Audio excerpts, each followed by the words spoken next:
Hello, hello, hello. Knits for Sanity here, and this time I am actually knitting. I am going to try and do a knitting WIP chat. It is not something that I have seen yet posted in the knitting world, probably because knitting takes generally considerably more thought than diamond painting does. But WIP, knitters all know what that stands for, work in progress and chat. So you can pull out your craft, whatever it is that you're knitting, crocheting, any craft. Maybe you're making cards. Maybe you are cleaning right now. You can clean. That's not a craft, unfortunately. It's not nearly as enjoyable either. But you can listen to me ramble and chat for about an hour or so while I sit here and work on my project. Okay, so I should start off with, hey, what are you working on? Well, I didn't plan this all really well. It is based off from a pattern. However, I do not remember the name of the pattern. But when I publish this, I will find it and I'll post the information below. I am making a number of alterations to the pattern, which is something that's pretty normal and pretty typical for me. There are just certain things that I like to tweak. One of those things, actually, I will show you right now, something that I do. Most of my knits, I will always have a selvage stitch on the edge. Depending on how you want to do that and the stitch that you are knitting in, the easiest way to do that is you're going to slip your first stitch. If you are working in primarily garter stitch, which is what I am doing right now, you're going to want to slip that first stitch with your yarn in front, and then you move it to the back. So pretty simple, but it just gives a really nice edge all the way down. And I do the same thing on the return row, and I will show you that when I get there.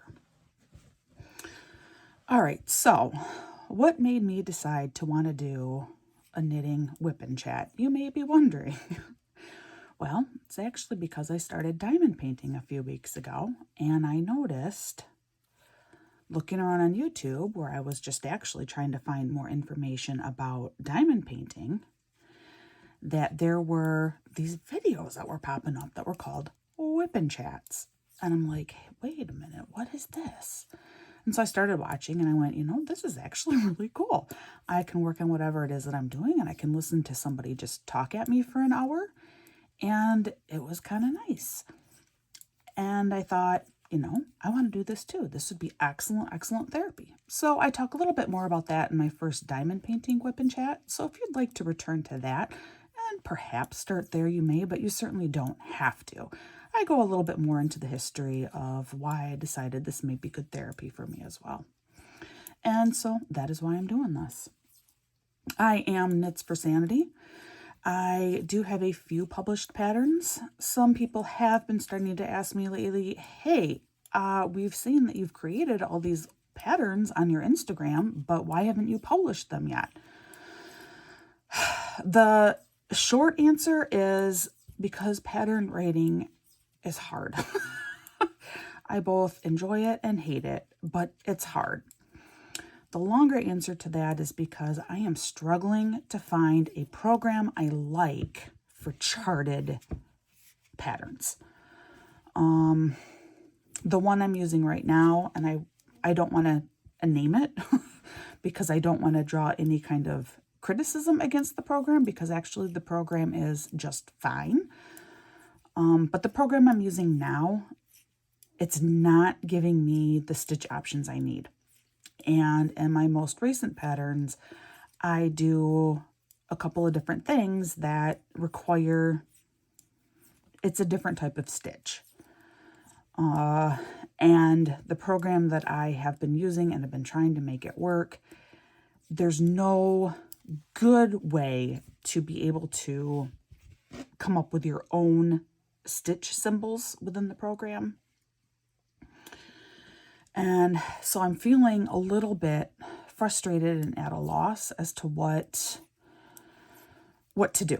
I I'm at the point now where for some of the smaller things, like I have this really cute Spring Buds hat. I mean, it is really cute. It's adorable in person. It's a fun knit. And because it's a smaller knit, I am considering publishing that one without a chart. And that just won't be a charted pattern. This goes against like every fiber of my being because I am a full-on proponent of having charts. Charted patterns are, in my opinion, once you know how to read them, super easy to follow. They make a lot more sense. It closely mirrors what your actual garment should look like. So as you get to learn how to read them, you can get a pretty good idea if you are messing up somewhere along the way. I like charted patterns. And unfortunately, until I can find a program that isn't going to cost me $50 million. Okay, it's not $50 million, but these programs can be quite pricey. So until I can find a program that isn't going to cost me a ton of money, I'm thinking that I may need to publish some of the smaller patterns without a chart, and it would only be written instructions, and hold off on trying to figure out how to do some of the larger patterns. I got a shawl that I'd really love to have written up, but it needs to be charted. So that it's just going to be a while, and it just means I need the time to figure out what to do and to find the right kind of program. And having 4 small kids, I don't have a ton of time. All right, so I paused here to show you. This is the other side of my work and what that edge looks like with the selvage stitch on the end. And again, it's most noticeable on this side because this is the whole garter stitch side of the pattern. But again, all that you do for garter stitch, keep your yarn in front and just slide that first stitch off. And that's all you do. And then you go on your merry way. So there you go. All right, this is going to be a shawl. It is actually the 4th, is it the 4th or the 5th? The 5th, kind of the 5th shawl that I knit as a wrestling fundraiser. You may be saying to yourself, wow, if there are 2 things that couldn't go any more together than wrestling and hand knitting, I understand that you may think that is quite ironic and that the 2 should never ever cross paths. It doesn't seem natural. But I am here to tell you that on the contrary, in my household, knitting and wrestling go together like peanut butter and jelly, which incidentally rarely go together in this house. Because we're just weird like that, which may be why wrestling and knitting go together so well for us. Some of you who know me personally or follow me on Instagram already know that my middle daughter, I call her the bug, she adores wrestling. I mean, the kid is crazy about wrestling. She herself, not a very good wrestler. And there are some actual, like, biological, physical reasons for that. But she really, truly loves this sport. And her goal right now is someday she'd love to be a coach. She'd absolutely love to be a coach. And she is really very knowledgeable about wrestling. But I can talk more about that later. But the point here is I have been to so many wrestling tournaments. She has been to so many wrestling tournaments. This, I think, will be her 9th year involved in wrestling. And she's only 12 and a half years old. Maybe only her 8th. She started wrestling when she was 4. And she has been the junior manager / junior coach of the high school team. This will be her 3rd season doing that. She started doing that in the 5th grade, and she'll be 7th grade this year. She stopped wrestling after 4th grade. That was COVID came, and she was going to continue wrestling herself through 5th grade.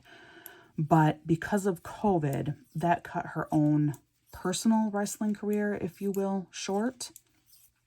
She just knew she didn't have a future in actually wrestling herself. She just does not have the ability to do that, but she adores the sport. As a result of that, the local high school team, our high school team, invited her to become like their junior coach, and she loves it.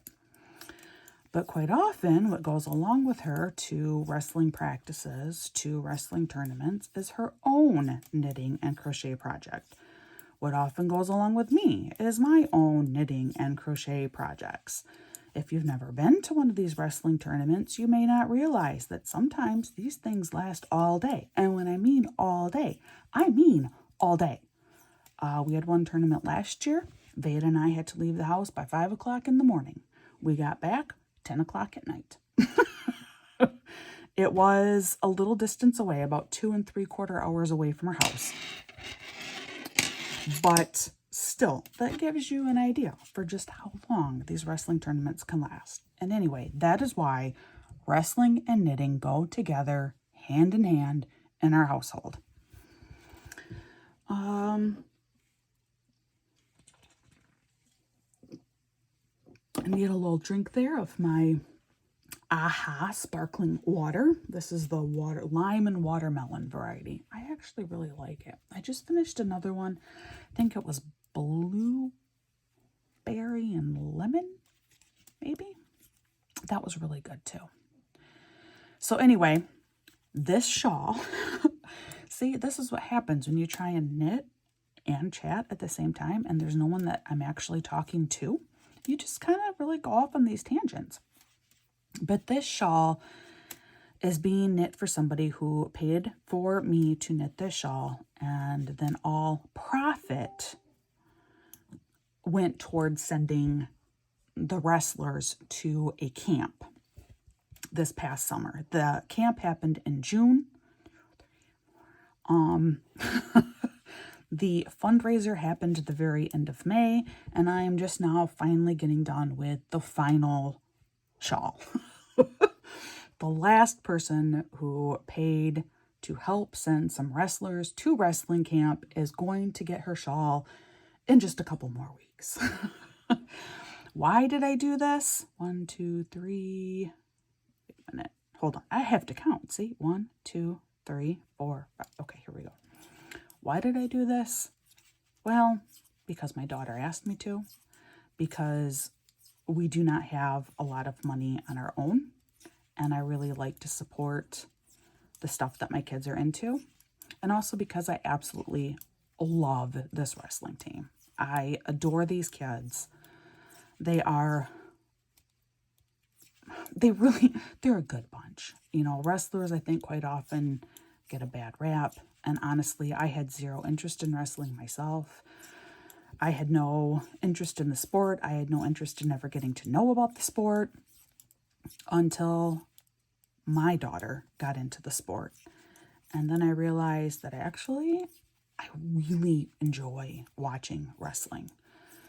It is an awesome sport. It takes a while to understand what's going on. There is definitely a steep learning curve. It's not like a normal competitive sport with teams where it's pretty obvious, like, oh, look at that. They took a ball down a field or down a court. A ball went into a hole or through a hoop or over some kind of line where it's pretty obvious to see how scoring happens. That's not how it is in wrestling. So it took me probably 2 years of attending my daughter's tournaments and watching all of these wrestling tournaments happen for me to really figure out the scoring. And now I'm just as crazy as anybody, any pro. not like WWE pro wrestling, but I'm thinking like the United States Olympic team wrestling pro. Which I guess, well, anyway. So there is definitely a learning curve, but because it's not a standard, because you're not watching a ball go up and down a field or a court or something like that, every match is different. Every single bout is different, and you never know what's going to happen. You never, ever know. And you just live for those crazy, unforeseen moments in the sport. And you watch it at every single level. My son, his, I think, second ever tournament when he was 4 a few years ago, right before the world shut down thanks to COVID, he, he didn't really understand the sport at that point. He was starting out in the lower position, and his coach just told him, "Now, you gotta escape. You gotta escape." Well, my son took that very literally, and when the whistle blew, he got up and he ran right out of the gymnasium. That is actually a 10-second or 11-second YouTube clip further back if you want to check it out. It was hilarious. It was absolutely hilarious. And both the coaches were just dying of laughter on the mat. But boy, he escaped. Now, if you really want to know, that's not actually legal. You can't just literally run away from the mat. That is called fleeing the mat, and that's a penalty. You get points taken away for doing it. But when you're 4 years old and you don't yet know what you're doing, it's hilarious, and they don't generally deduct you any points for it because it was a true and genuine misunderstanding. So it was an awful lot about wrestling. I mean, I'm sure you never wanted to know that much about wrestling, did you? But now you do. Anyway, if you're interested in following more with my daughter's journey with the sport, the hashtag Veda Bug Chronicles, all one word, hashtags are, that will pull up some stuff on social media, and you can kind of get an idea of what she does with it and why she's so into it. About me and knitting. I have been knitting since I was 4 years old. I was taught by my grandmother, my dad's mom. I later learned in life that she was not taught by her mother. Her mother did indeed know how to knit, but her mother didn't think it was an art form or a craft that had any reason to be passed down to any of her 7 daughters. My grandma actually had to take a night class to learn how to knit, which is something she didn't do until after she was married. She took a night class to learn how to knit. She later became a knitting instructor herself, but I just remember watching her come visit us at our house. She didn't live close to us, so she would come and stay with us for several days, up to about 2 weeks at a time. And she would just sit in her chair and she'd just sit there knitting. And I was absolutely amazed at these creations that she came up with. It was truly like magic to me, how somebody could just take these 2 sticks, these 2 needles and some yarn, and create an item of clothing, or create a little toy, or create a blanket. It just blew my mind. And I remember when I was about 4, I stole some yellow acrylic yarn that my mom had. I don't know why. It must have been for some kind of craft project. And a couple of pencils, sharpened pencils. And I've never been a good sleeper, even back then, even as an infant, according to my mother. And I sat in bed one night and I was trying to figure out how to knit with pencils and this yellow yarn. I did not succeed in knitting. I did succeed in creating some knots, but it at least looked like something. And that made me happy because it at least looked like something. Finally, I don't know if my grandmother just gave in or if my mother very strongly encouraged her to just try teaching me, but my grandma did teach me the basics. And for a long time, I knew how to cast on, long tail cast on, and I knew how to do a knit stitch, and I knew how to cast off. And that's all that I knew how to do. I knew nothing about increases, decreases. I didn't even know how to purl. But I could cast on, long tail only. I could do knit stitch or create a garter stitch garment, or in my case, just a flat piece of knitting.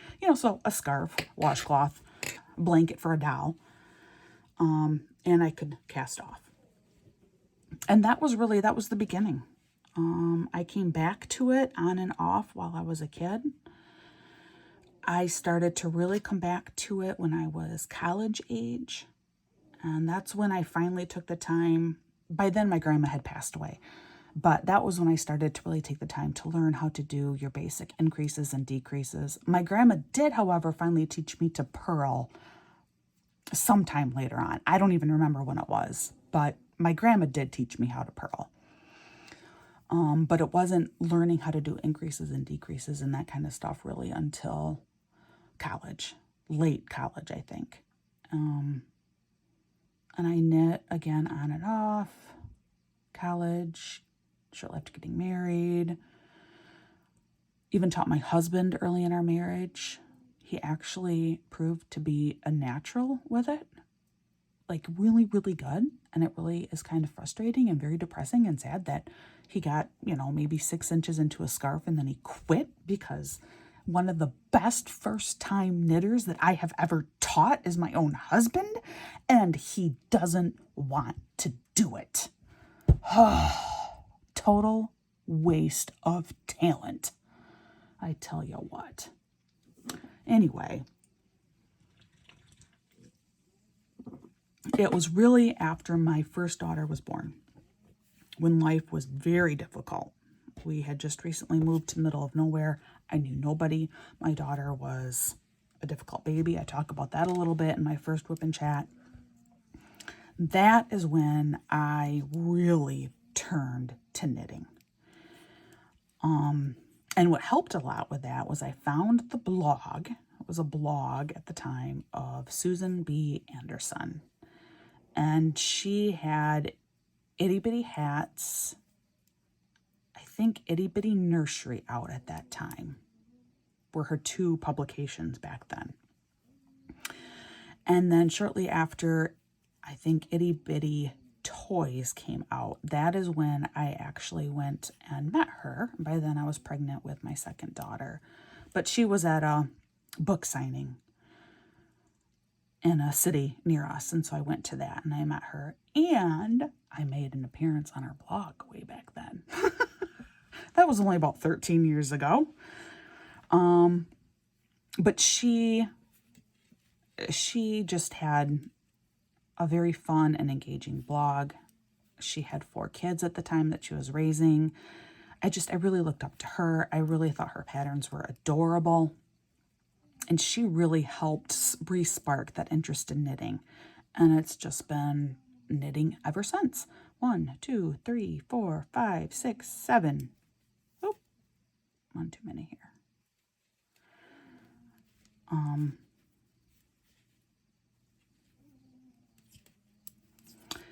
Now, is crafting in our family? I have been knitting for forever. My children have seen me knitting for forever. Do any of my kids knit? You may want to know. Even if you don't want to know, guess what? I'm going to tell you. All of my girls, I have 3 daughters, all of them have been taught how to knit. My eldest has completed a couple of knitted projects, but for the most part, no real interest in it. My middle daughter, the wrestling fanatic, she is a mini-me. She is the one that is most like me personality-wise, except she has a temper. I don't have much of a temper. She has a temper. She got that from her father, I guess. She does knit.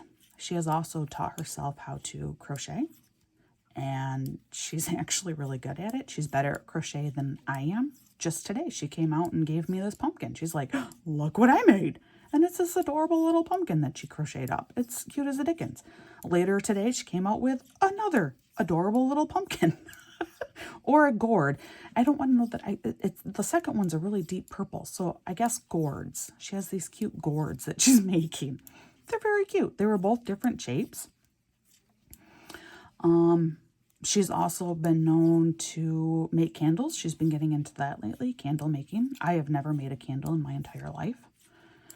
So child number 2, yes, she does. She knits too. She's really taken to it. We will have entire knitting days. I invite all of the kids, the girls especially. I invite all of them and I tell them you don't need to be knitting, but you need to be doing something, even if it's just coloring. You need to be doing something crafty and quiet. The problem is, my oldest and youngest daughter, they like to talk during movies. I can't stand talking during movies. Just watch the movie. And Veda doesn't talk during movies. And it's not a problem. It's just they get so enthusiastic, you know? But we quite often will spend an entire Saturday or Sunday afternoon knitting and watching a murder mystery. That's kind of our thing. Daughter number 3, she really never got knitting, but she does weave. Last year for Christmas, I bought her a little loom. She figured out how to use it, and she has been making these really cool coasters. She's made several sets by now, and then she likes to try and sell those to make money that she can put toward video games, especially. Which, you know what? I feel like if you were doing a super cool handcraft to earn money for video games, then you can play the video game, right? The one offsets the other. Isn't that how it works? Is that is that a thing? I don't know. She also really got into clay a few years ago, and she makes some really cool little figurines with clay. Adorable stuff. Sadly, I don't have really any examples of her clay work, and she hasn't done a ton of it lately. It could also be because she needs more clay, but she's made some really cute little owls, and goodness gracious, I can't even think of it all, but it's surprisingly adorable. Like, it's really well done. And I say surprisingly just because she's such a messy child. She's the messiest kid I know.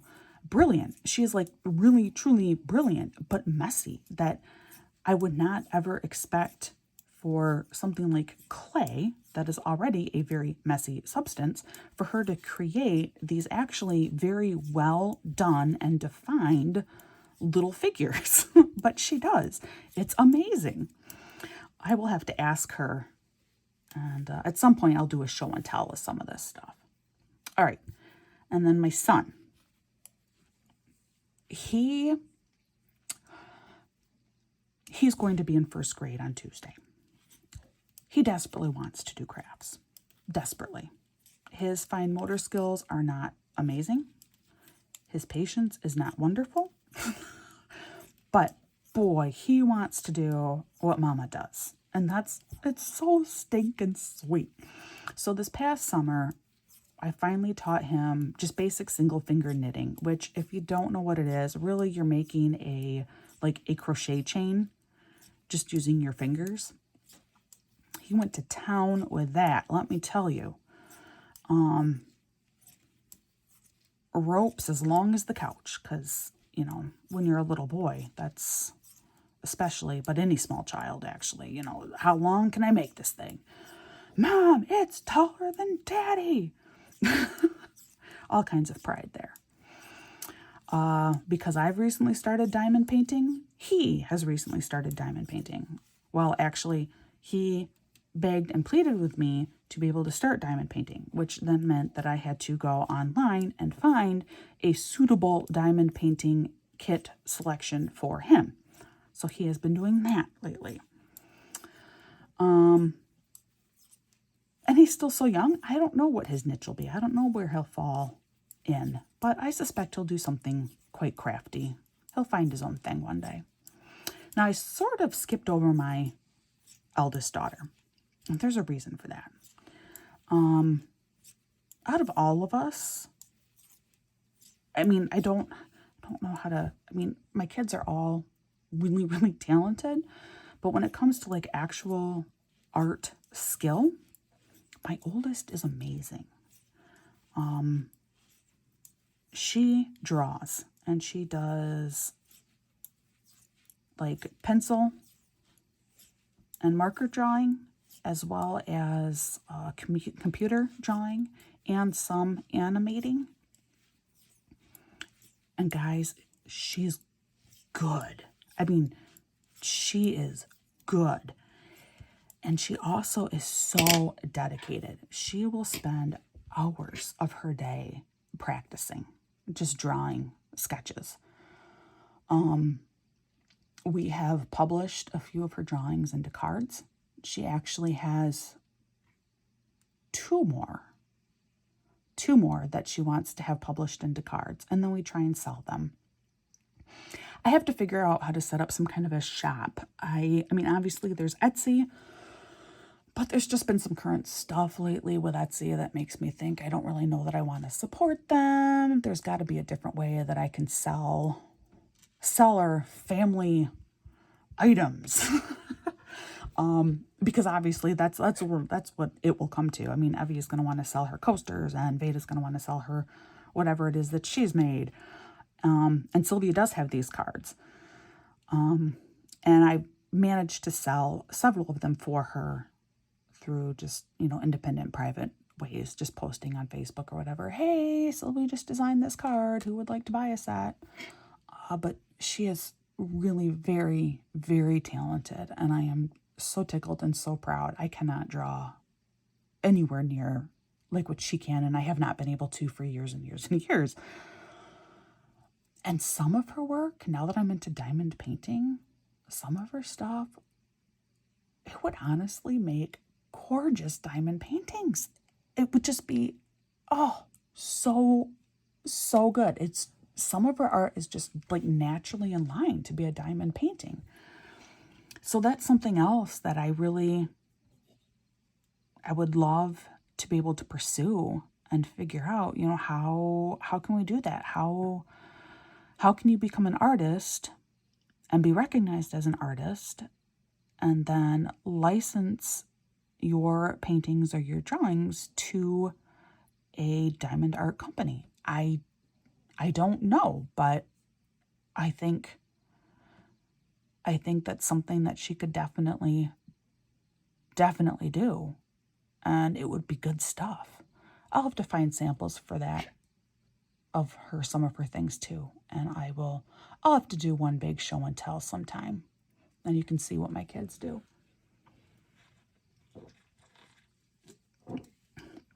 More of my aha drink there.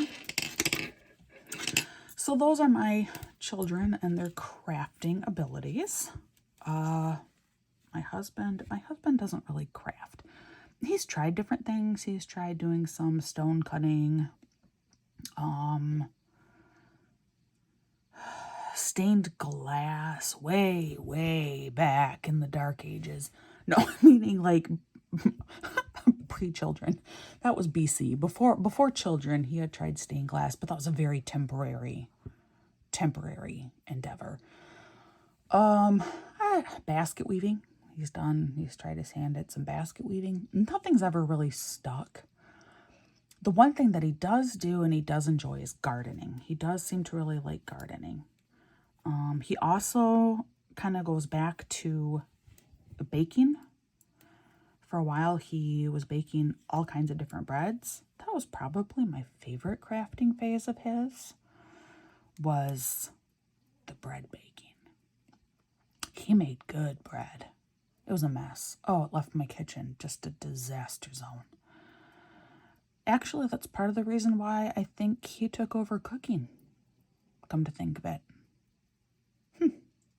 I'll have to think that through. But yeah, no, my husband does almost all of the cooking in our house. Why? Because he's actually quite good at it, and he enjoys it. He enjoys researching new and different things to try and cook. I don't. For me, in some ways, I'm more natural. I know how to just throw stuff together better than he does. But I don't really enjoy learning new things. I don't really have an interest in looking up new and unique cuisine. Like, I think I probably would if I just had more time and less children. Hold on. See, now I have to count again. This is why knitting WIP chats don't exist, because you always have to stop and count. 1, 2, 3, 4, 5, 6, 7. Is that right? So this would be 8. So one more. So we'll do this. And then that would be 9. All right, so let's count again.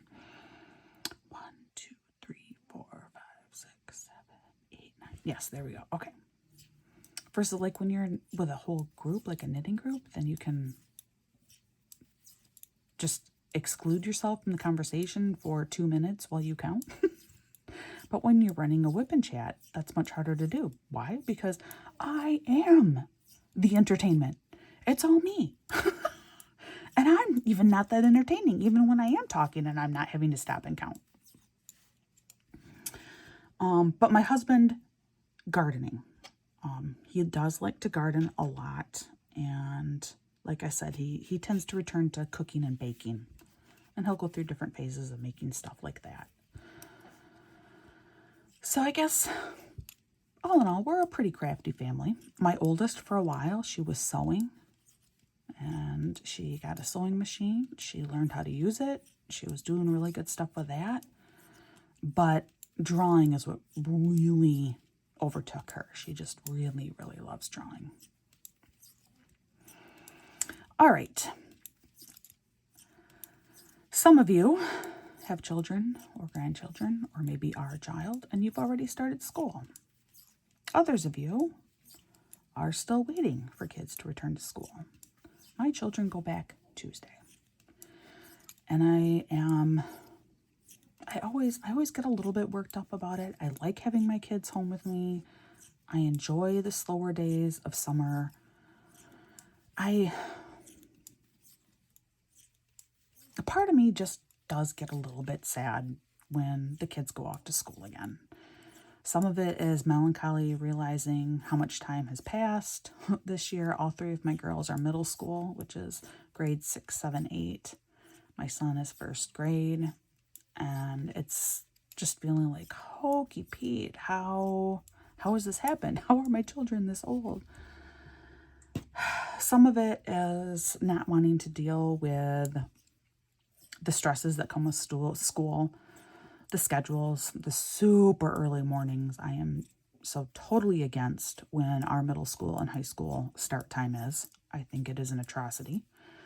But I also understand that children have jobs and children play sports. But I'm sorry, 7:15, 7:20 in the morning is not an appropriate time to begin. The CDC did this huge publication a few years ago about how sleep deprivation is a health crisis among our teenage population. And it is true. Why?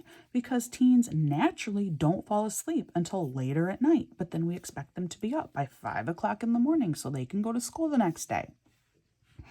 And it makes no sense to me, and it really, really bothers me, and I see how my kids struggle with it. And then when there's so much pressure on these kids to perform well on these standardized tests, and yet you expect them to start taking these tests by 7 o'clock in the morning when their brains aren't even awake yet, how can you possibly expect for them to have their best performance possible? It's not going to happen. Okay, that's my rant. I'm done with my rant. I do tend to rant. And if you want, you can even pick a subject for me, and I will come up with a nice, good, long rant for you to listen to. But that whole school start time, that one gets me. That one really, really gets me. I mean, the CDC said that no secondary school or middle school, junior high, should ever start before 9 a.m. Like the earliest possible start time that you could do for teens would be a 9 a.m. start time. And yet my kids are at school 2 hours before that. And again, I'm not blaming my school district or anything like that. It's our whole society, the whole way that we have everything set up is just wrong.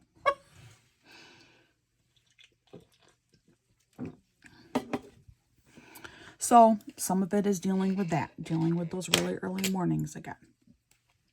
Some of it is dealing with my children and their struggles with school. I feel really, really bad for them. My oldest in particular, this does seem to be a real issue. She actually, my kids go to school and they like to learn. My oldest two especially, they are not super social kids. They go to school, they want to do their studies, they want to do well in school. yes, they have their friends and they like to chat and stuff, but for them, they want to learn while they're at school. But if you're in a bad class, it's hard to learn. My oldest has been in some classes where the kids are not there to learn. They clearly have no interest in learning. They have no desire to do well in school. And they don't necessarily seem to know what respect is. And it's hard to see my kid get so frustrated because the behavior of the class is so atrocious that she doesn't want to go to school. She could learn more staying home sometimes. I struggle dealing with that because I'm not sure what to say to her to help her out. You know, we talk about the fact that we don't know what's going on in everybody's lives. We have no idea. Some of the kids that cause the most problems in your class, honey, are the kids that if you could know what was actually going on in their head, if you could see what was going on at their house or among their group of friends, I think your understanding for them would be totally, totally different. We talk about that. We talk about the fact that everybody comes from a different path, and you never know what someone's going through. You just never, ever know. But that can only get you so far when it's a day in and day out occurrence, and you're still going to school trying to learn. Like, you still want to do well in school. And every single day, it's still very, very difficult to pay attention and concentrate. It doesn't help that she also is super sensitive to external stimuli. All of my kids are. I am as well. My oldest especially. My oldest and my second oldest. My older two especially. Well, really my youngest. Really, okay, so really only it's my third daughter, who in many ways is the most neurotypical child that I have. However, she is also moderate to severe ADHD. So we're all weird. We'll just put it, we are all weird. So kids talking, you know, that noise can actually become painful, actually. And there have been MRIs that show that certain sounds and things, they light up in pain sectors in the brain. And I get it. I am a substitute teacher, and there are days where it's overwhelming. You know, the lights are buzzing, and I can feel the lights buzzing, and you get one really bad class and the kids just won't stop talking, and the talking, it becomes overwhelming and painful, and I cannot imagine having to spend all day in school with that kind of overload. And that's what my kids are doing. And it's hard for me as a parent to have them come home and to talk about their day and to see them melt down and fall apart, because it was so overwhelming for them. And it took everything they had to hold it together all day long.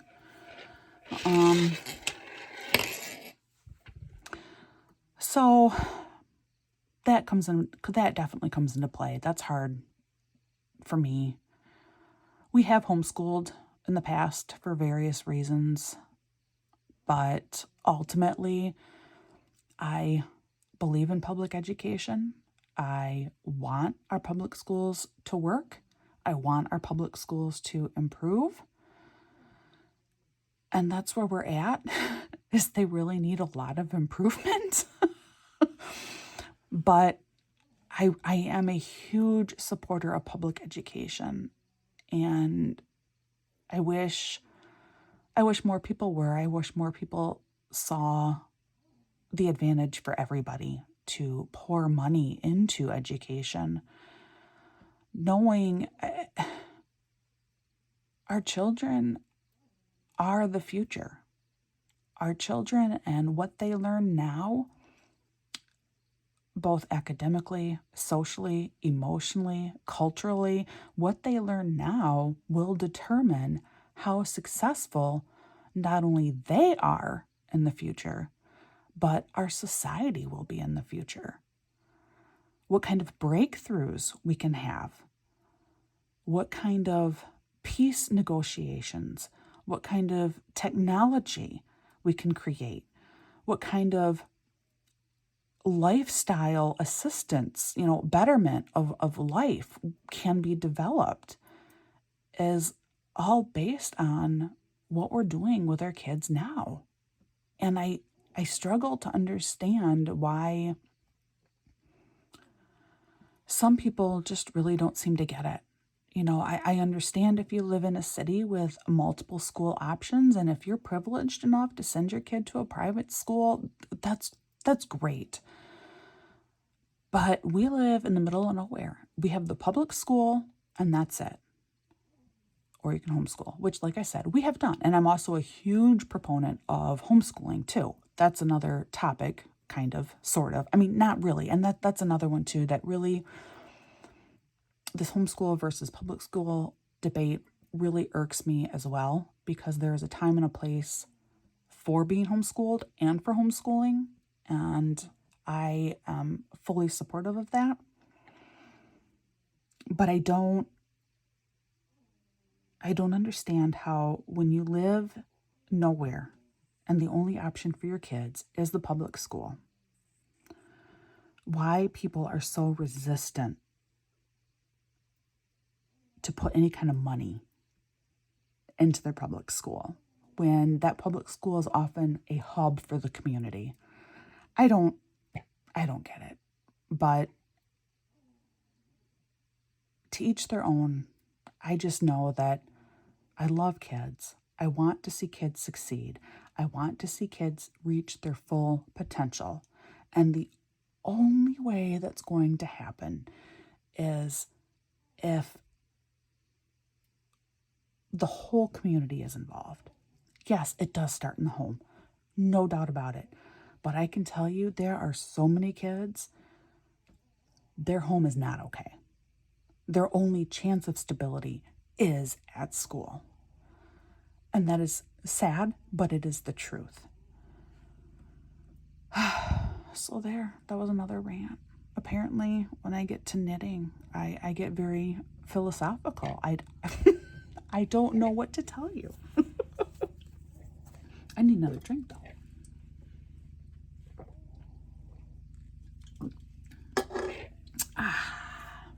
I finished it. That is a good aha.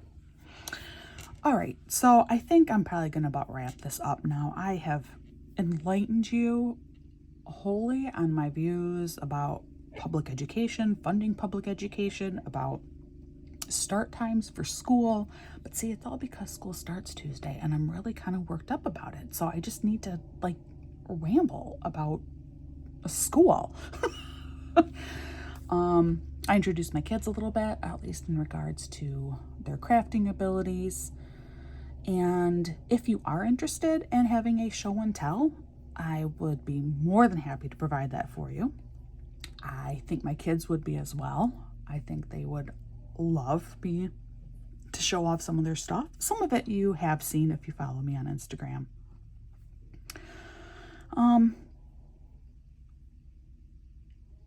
Just thank you. Thank you for listening to me ramble. I am just a mom who loves to craft.